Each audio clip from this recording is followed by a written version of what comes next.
की इकोनॉमी का अहम हिस्सा हैं। अब वो सिर्फ किचन और घर तक सिमट कर नहीं रह गई हैं।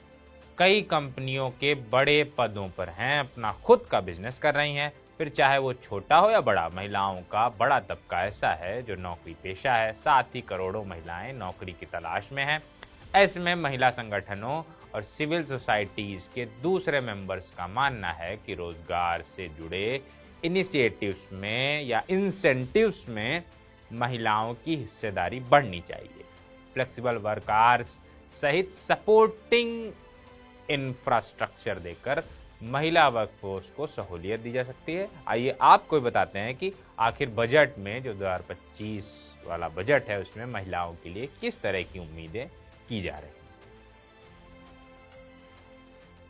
महाराष्ट्र में ग्रामीण महिलाओं के साथ काम करने वाले संगठन प्रभु नायडू प्राइवेट लिमिटेड की डायरेक्टर ऋत्विका नायडू का कहना है कि पिछले बजट में महिलाओं के लिए 3 लाख करोड़ रुपए के बजट का आवंटन किया गया था।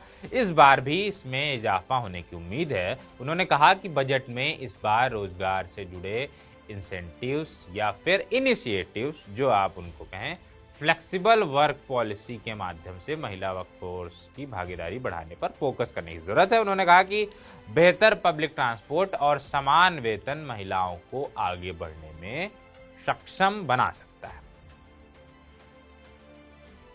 2023 तक भारत में महिला श्रम बल भागीदारी दर यानी कि वो 32.7% थी। यानी कि जो 100%, मान लीजिए 100 लोग काम करते हो तो उसमें से जो महिलाएं थी वो 32.7 थी। यानी लगभग अगर अब इसको आप गणित लगा लीजिए कितने पुरुष होंगे, 100 में से 32.7 घटा दीजिए। ये 15 और उससे ज्यादा उम्र की महिलाओं का प्रतिशत है जो आर्थिक रूप से सक्रिय है। महिलाओं के लिए मौजूद नौकरियों की क्वालिटी और स्किल की जरूरत पर ध्यान देने की जरूरत है।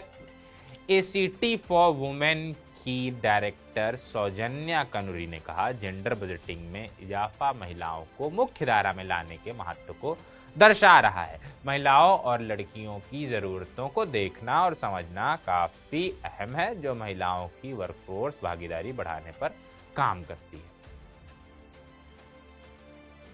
विमेन वर्ल्ड बैंकिंग की साउथ एशिया रीजनल हेड कल्पना अजयन ने कहा कि लखपति दीदी, पीएम स्वनिधि और मुद्रा योजना जैसे कार्यक्रम ग्रामीण और कम आय वाली महिलाओं को फाइनेंशियल इकोसिस्टम में भाग लेने के लिए लगातार सशक्त बना रहे हैं। उन्होंने कहा कि सिडबी यानी कि भारतीय लघु उद्योग विकास बैंक, CGTMSE यानी सूक्ष्म और लघु उद्यमों के लिए क्रेडिट गारंटी फंड ट्रस्ट और नाबार्ड जो बैंक है, ऐसे कई सारे पार्टनर्स के साथ क्रेडिट के क्षेत्र में हम देख रहे हैं कि महिलाएं जिम्मेदार उधारकर्ता, यानी कि यदि आप पुरुषों के मुकाबले महिलाओं को लोन देते हैं तो वो सही टाइम पे चुकाती हैं उनको, ऐसा उनका कहना है।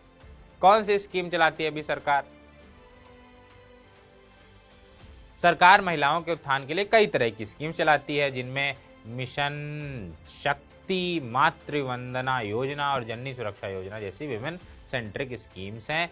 इनके तहत महिलाओं को आगे बढ़ाने और मदद करने की कोशिश की जा रही है। इस बजट में इन स्कीम्स के लिए बजट आवंटन में इजाफा हो सकता है, यानी ज्यादा पैसा दिया जा सकता है। मीडिया रिपोर्ट्स में कैप्री लोन के मैनेजिंग डायरेक्टर राजेश शर्मा ने कहा कि सेफ्टी एजुकेशन और मातृ स्वास्थ्य लाभ के माध्यम से के जरिए महिलाओं को सशक्त बनाने के लक्ष्य वाले इन कार्यक्रमों को इस साल ज्यादा बजट मिल सकता है। बाकी जब बजट आएगा उसमें क्या महिलाओं को मिला, क्या नहीं मिला, वो हम आपको विस्तार से बताएंगे। अभी